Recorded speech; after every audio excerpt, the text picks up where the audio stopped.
good to go. Perfect. Okay, so we are presenting ENT in the primary healthcare setting. Just wait. Okay, so this is just an overview of what we'll discuss today. Okay, so why is ENT conditions important in the primary healthcare setting? So ENT disorders have a high incidence and prevalence, and this is shown in quite a few studies. In South Africa, up to 20% of visits in the primary healthcare setting are ENT related. Studies have also shown that there's a lack of skills and knowledge that are required to correctly diagnose and adequately manage ENT disorders. Due to the lack of ENT specialists at the primary healthcare level, it's important for primary healthcare doctors to be aware of this and improve in this regard. Okay, so this is just a basic overview of the ENT exam. And then we're first going to be focusing on the ear. So we're looking at very common conditions that we see on a daily basis. Otitis externa is the inflammation of the external auditory canal, which extends from the concha to the tympanic membrane. Its etiology can be infectious and non-infectious. Infectious causes are usually bacterial, but it could be viral or fungal as well. In the acute setting, it's usually infectious and it presents with otalgia that is disproportionate to the exam findings and is also aggravated by ear manipulation. They could also have otorrhea, conductive hearing loss, and oral fullness. On examination, there's a very tender tracheoauricle and otoscopy will show edema. In the chronic setting, it could be due to dermatological conditions like eczema or psoriasis. It's also common in those who use hearing aids and also common in swimmers. So these cases usually present with pruritus and otoscopy will show an atrophic epidermal lining. So it is a clinical diagnosis.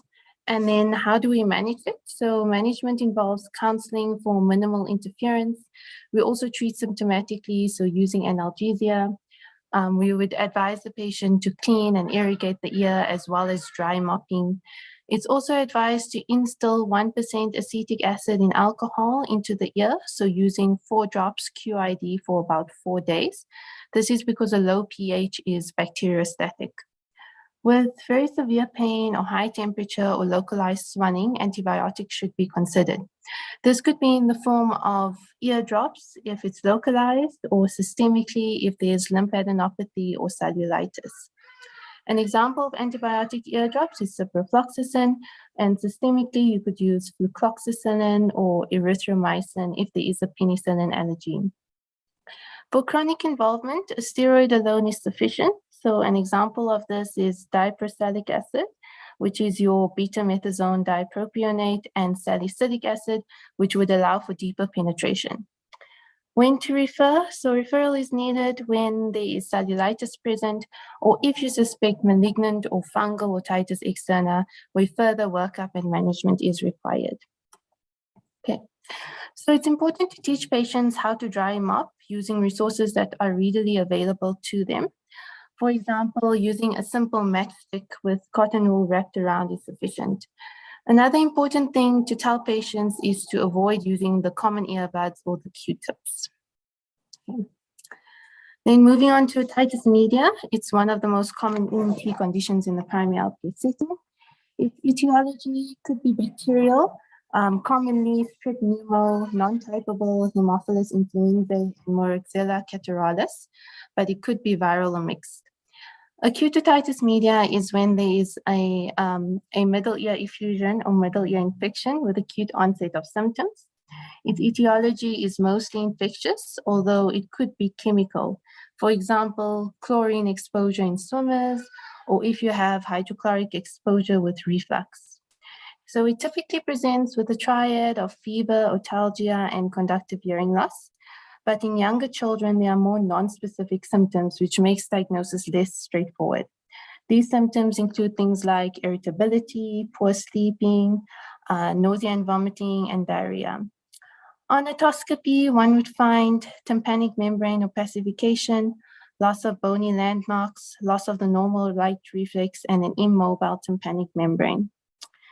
Then chronic otitis media is when you have a purulent discharge for more than 2 weeks in the setting of recurrent ear infections.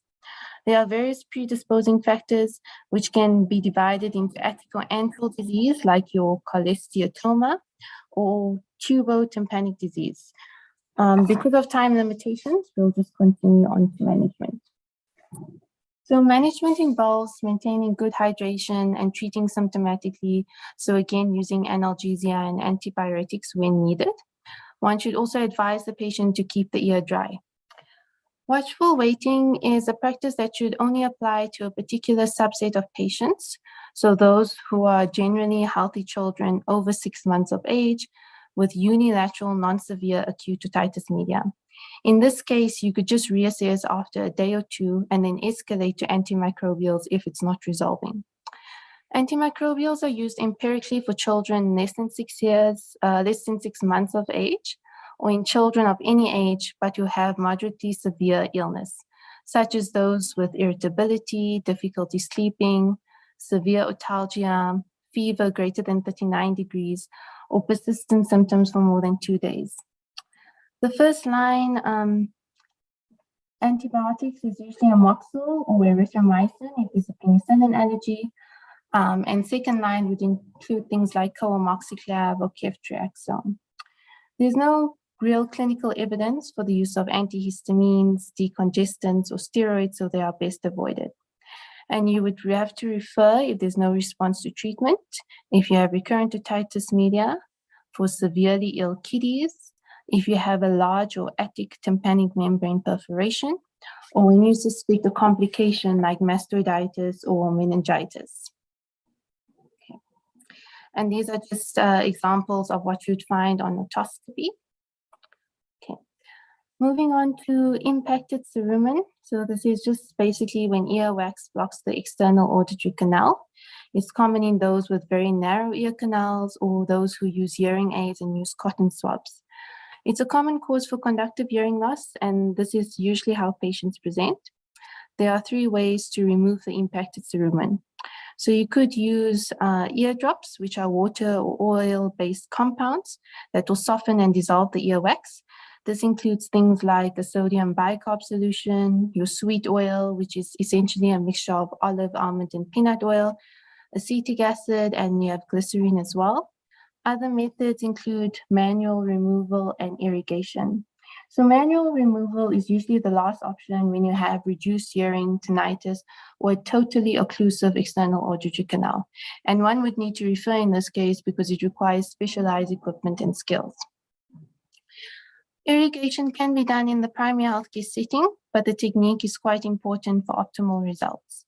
Firstly, you need to confirm that the tympanic membrane is intact. Then you would gently pull the pinna of the ear superior-posteriorly to straighten the ear canal. You would then place a syringe at the tip of the ear canal and irrigate with lukewarm water. One should note that you should aim posteriorly and superiorly and not directly towards the tympanic membrane. And then you could use a basin to catch the water beneath the ear. Okay. Moving on to the nose and the sinuses. So rhinitis, by definition, is the irritation and swelling of mucous membranes in the nose. Risk factors include things like temperature and humidity changes, exposure to dust and smoke, and certain endocrine conditions like hypothyroidism or Addison's. In the acute setting, it's typically of viral etiology, so it's self-limiting and symptoms usually last for up to 14 days. And patients may have prodromal symptoms or most commonly just complain of excessive nose blowing, rhinorrhea, and fever. Chronic rhinitis could be congenital or vasomotor, vasomotor being just a non-specific reflex hypersensitivity of the nasal mucosa. The presentation usually includes intermittent nasal obstruction, which varies from side to side, paroxysmal sneezing, rhinorrhea, and postnasal drip. And clinically, you would see engorged nasal turbinates. Okay. And then our management now will just focus on viral rhinitis because it's quite common. So you should advise your patients to get sufficient bed rest, maintain hydration, limit contact with others, and instruct them on proper sneezing and cough technique. as well. And then medication, you should treat symptomatically, so analgesia, antipyretics, and then decongestants for any nasal obstruction. The nasal sprays here usually include those with oxymetazoline hydrochloride or xylometazoline. You should also counsel patients that antibiotics in this case are not necessary for viral infections, and they should expect improvement within about 3 to 7 days. Okay. Just a quick slide on how to teach patients the proper technique of using a nasal spray, particularly your steroid sprays as well. You can start by irrigating the nose or blowing the nose first, then shaking the spray well, looking down, then using the opposite hand for each nostril, so the right hand for the left nostril as an example, then aiming towards the lateral wall or the tragus of the ear, squirting 1 to 2 times, and then as you can see on the far left diagram, patient should maintain one of 3 postures for 1 to 2 minutes as shown in the diagram. Okay. Allergic rhinitis. So it's an atopic disease. It can be seasonal, where symptoms occur for several weeks the same time every year, or it could be perennial, where symptoms occur intermittently for years with no pattern, or could be constant. Presentation usually has 2 subsets. So we usually have the blockers who experience nasal congestion and snoring, and you also have the runners who complain of tearing, pruritus, sneezing, clear rhinorrhea, and postnasal drip. Presentation is not limited to the nasal passages, and it could involve the ears, sinuses, tonsils, and adenoids. And then children typically have very typical facial features, including your allergic shyness, your Denny Morgan's lines, your allergic salute, and your transverse nasal creases. Okay. To prevent further flare-ups, you should try to identify and avoid specific allergens. Management here involves using nasal saline irrigation, antihistamines, decongestants, and short courses of systemic steroids in severe cases. So the choice of medication should target the symptoms and symptom severity. Antihistamine should be used in children over 2 years of age and adults for short-term symptomatic treatment, or you could use it long-term after adequate trials of nasal decongestants. Examples include decongestants with chloramphetamine or cetirizine and newer non-sedating antihistamines like desloratadine and fexofenadine. Steroid sprays are to be used in children over 6 years of age and for adults for long-term therapy, but they should be reviewed 3 monthly. Examples of this include beclomethasone, mometasone furoate, or fluticasone propionate. Systemic steroids like prednisolone are reserved for short periods of time, only for severe symptoms. And then oral decongestants include medications with your pseudoephedrine like Sinutab and Sinupon. Okay. Moving on to sinusitis. So it's inflammation of the mucosal lining of the paranasal sinuses and nasal passages. It's often after viral infection or allergic rhinitis. It can be classified into acute, subacute, and chronic. Symptoms usually fall into one of 2 major categories. So you have major and minor symptoms. Major symptoms can be remembered using the acronym of POTS. So firstly, you have facial pain, pressure, or this fullness that is aggravated by coughing, chewing, or stooping. Then you have nasal obstruction or congestion, then a purulent nasal discharge or postnasal drip, and then you have hyposmia or anosmia. Minor symptoms include things like headache, fatigue, and sore throat. Diagnosis in this case is based on having at least 2 or more major symptoms, and one of which must be obstruction or discharge. Acute sinusitis is mostly infectious, and children are prone to bacterial causes, although viral causes are the most common. Symptoms in this case usually last for about 5 to 7 days. In chronic sinusitis, it could be infective, which is often polymicrobial, including your anaerobes, but it could also be non-infective. So with inadequate treatment of rhinosinusitis, or you have allergic rhinitis, or untreated dental infections, for example. In this case, symptoms must be present for more than 8 weeks, and there must be at least one objective finding of inflammation of the paranasal sinuses. Okay. For management here, patients should irrigate the nasal passages. Again, symptomatic treatments, so analgesia, antipyretics, decongestants. Steam inhalation could also be advised for nasal congestion. Antibiotics are only indicated if there's purulent rhinorrhea for very severe symptoms or symptoms that last more than 6 days. Your first line antibiotics would be amoxicillin or erythromycin, and second line involve coamoxiclav or your fluoroquinolones. Nasal decongestants, including your steroid nasal sprays, are reserved for severe cases for short periods of time. So in the acute setting, one would treat symptomatically, and if there's no response within 72 hours, you could escalate to empiric antibiotics. In the chronic setting, you would have to identify and address any predisposing factors and do further workup. And then treatment should be based on targeting specific symptoms. Antibiotics would only be used for signs of infection. You would have to refer if there's no improvement or a poor response to treatment, if there's associated dental infection, if you have fever lasting for more than 2 days, if you have recurrent sinusitis, or you suspect complications, for example, meningitis. Okay. Then moving on to epistaxis. So from the diagram below, we can see that you can have anterior and posterior bleeds. So anterior bleeds are common and they involve Kisselbach's area, the plexus over there, and posterior bleeds involve the plexus over the posterior septum. And posterior bleeds are usually less common but more severe. So common causes include things like local trauma, so excessive nose blowing and blunt impact, or you could also have mucosal desiccation. So this is seen with very cold, dry weather and high altitudes. Hypertension by itself is unlikely to be the sole etiology, but it does contribute to the persistence of epistaxis and is commonly associated with severe refractory epistaxis. On history, it's important to ascertain whether there are any predisposing conditions or bleeding disorders, any anticoagulant use, and for the presence of excessive bleeding.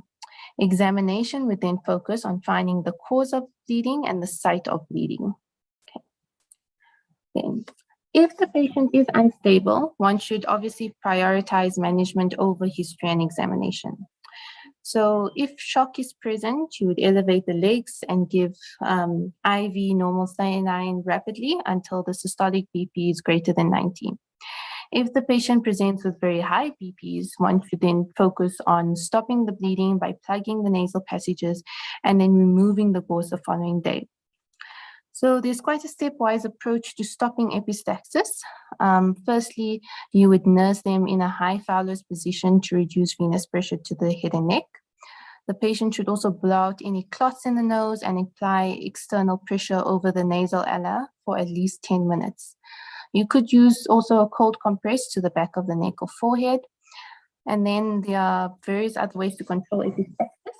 So as we see in the top right side of the screen, you could cauterize the bleeding site, and this can be done by electric or chemical means, chemically by applying silver nitrate on an applicator stick.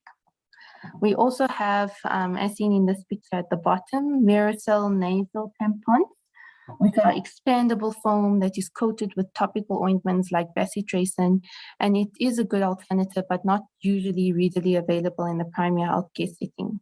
There are also commercial nasal balloons as seen on the left-hand side, but also once again, not commonly available in the primary healthcare setting.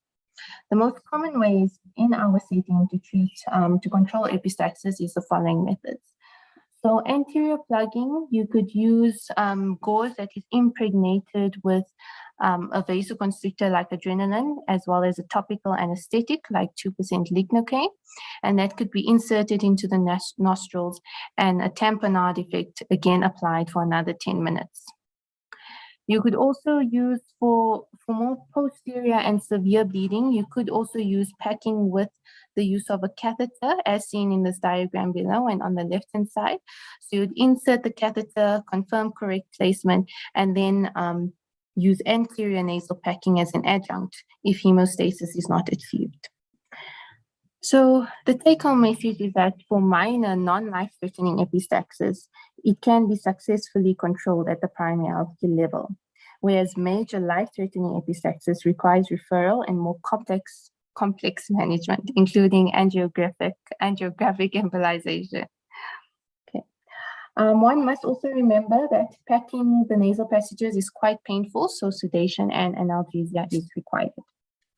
And then I'm handing over to my colleague to discuss the mouth and throat. Good afternoon, everyone. I'm Zama. I'm going to be continuing speaking about the most common mouth and throat conditions that we see. So the first is viral pharyngitis. We see that often people present with a sore throat. They may also present with fever, dry cough, headache, malaise, and myalgia along with that. And the usual management of it is paracetamol, salt water mouthwash, and antibiotics are not necessary unless there's suspicion of a secondary bacterial infection, of which there'd be clinical signs. The second is tonsillitis. So tonsillitis is caused by group Zama, A. sorry, if you can just keep it trim because time is a little challenged. Sorry, okay, I'll be very quick. So tonsillitis, we know is caused by group A beta hemolytic strep, and the treatment is similar to viral pharyngitis. However, we do add antibiotics. We add benzathine, penicillin if we have it available and there's no allergies. The following is a quinsy, is a peritonsillar abscess. What you'll see is a deviated uvula away from the side of the quinsy. And we manage it basically with incision and drainage. Just of note is the indications for tonsillectomy. Oh, sorry, that was from the previous slide. Okay, I'll move past that. Then other conditions that we see in the mouth, we see aphthous ulcers a lot. They can be triggered by multiple things, or they can just happen on their own. Their presentation, as you can see in the picture, is a small ulcer on the gums or on the inside of the mouth. We treat with tetracaine 0.5 6 hourly until healed. We refer if there's risk factors such as immunosuppression or the ulcer hasn't healed within 2 weeks, because then we might think it could be a non-benign lesion. Then we also see oral candida in a lot. We know that immunosuppression is where we see it most commonly. The other risk factors I've named there below. We treat it using nystatin suspension. I've noticed that the inhalers for asthma, the steroid inhaler that we prescribe causes this a lot. So we should advise patients to brush their teeth or wash their mouth with mouthwash after they use it. We also have herpes dermatitis here. We treat that as well with the tetracaine 0.5% 6 hourly. Then foreign body ingestion is something we see commonly in children. It's a common cause of stridor and upper airways obstruction, and we should always consider it when we see a child coming in with stridor. There was an interesting approach to foreign bodies that I found. And basically, in summary, what we find is that you have to figure out whether it's a high-risk foreign body or a low-risk foreign body, as well as look at the clinical picture of the child at the time. And that should inform your route of management. Thank you very much. I tried to keep it short. No, thank you. That was useful. I think that people have the slides and they can look at it. And thank you for keeping the time. I just want to remind people that please just think about antibiotic use. For example, the guidelines from the National Institute of Clinical Excellence in the UK suggest that, with otorrhea, a discharge, it's otitis media, not externa, that one should in fact look at considering a backup antibiotic rather than prescribing immediately. So I think just think carefully about the need for antibiotics immediately. They can be managed without antibiotics, but it does require you to get the patient coming back, able to come back. So I think that's part of our risk when we're faced with some of the patient choices we have. Anyway, that's just a quick thought. Any other comments from anybody? Thank you. Well done. And the slides are shared, so you got that information. Any questions, comments from any of the other family physicians? Dr. Dr. Allergic, Dr. Kabir. Thanks, Prof. I have a question for the presenter. I want to ask her, when do you prescribe antibiotics in tonsillitis? Yes, according to my understanding, we have risk factor groups as well that I didn't mention, specifically because we know that strep can lead to rheumatic fever and rheumatic heart disease in the younger populations. So I think, Doc, my answer would be that in the younger populations, we prescribe straight away. I think So that's what I think you're thinking too much. Don't think too much. It's a very simple. Most like I was thinking more of maybe in your clinical examination, what you see, because you see, when you were managing it, you just mentioned antibiotics. And when you are in the consulting room, when a patient comes and you think the patient has tonsillitis and you examine, you see the tonsils are red and enlarged, fine. But you don't always have to give antibiotics like Prof was saying. So always try and use your EM guidance app. You'll see it's written there, fever 30 above 38.5, cervical lymphadenopathy, exudates on the tonsils. And then and the patient, most importantly, those patients are not coughing. So you look at those signs. If just the patient is hot, you can palpate lymph nodes there, you see these exudates, yes, then it is an infected tonsillitis. Because patients with enlarged tonsils will often come with pain in the throat, but it's not infected. You're not going to give antibiotics for that. You just manage the pain. And how do you do that? You give them good painkillers, the mouthwash, as you mentioned, or the gargling and stuff. The important thing is to get them to be able to swallow and eat, and eventually it will recede. And then if they have the recurrent episodes, you refer them for tonsillectomy. If the patient doesn't want a tonsillectomy, there's no point referring, but you have to let these patients understand that with this recurrence, the only way it can be managed is by tonsillectomy, because they keep coming with acute flare-ups. But it's not always, you treat when they're disinfected.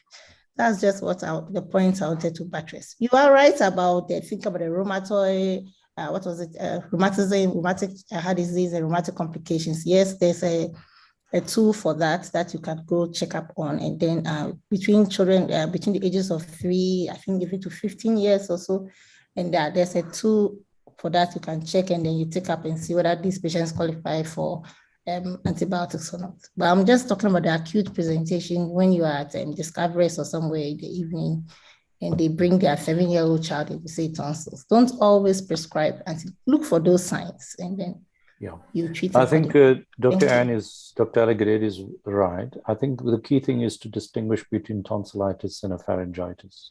Many people come and say tonsils because that's their idea when it's severe. In my opinion, you should be careful of that diagnosis. Tonsillitis, invariably a patient finds it difficult to swallow. They might even have difficulty talking to you. That's generally tonsillitis, but do look in. And of course, as you mentioned, in the younger group, please err on the side of caution by treating with antibiotics because of the commonness of rheumatic heart disease in our context. But generally, do not prescribe for every sore throat. I think the nurses sometimes are dishing them out too freely, and we need to caution them against every cough and sore throat needing an antibiotic. Okay, good. Thank you very much. Let's stop there and move on to the next presentation. The next one is Carol. Is it you presenting? Sorry, let me just stop our little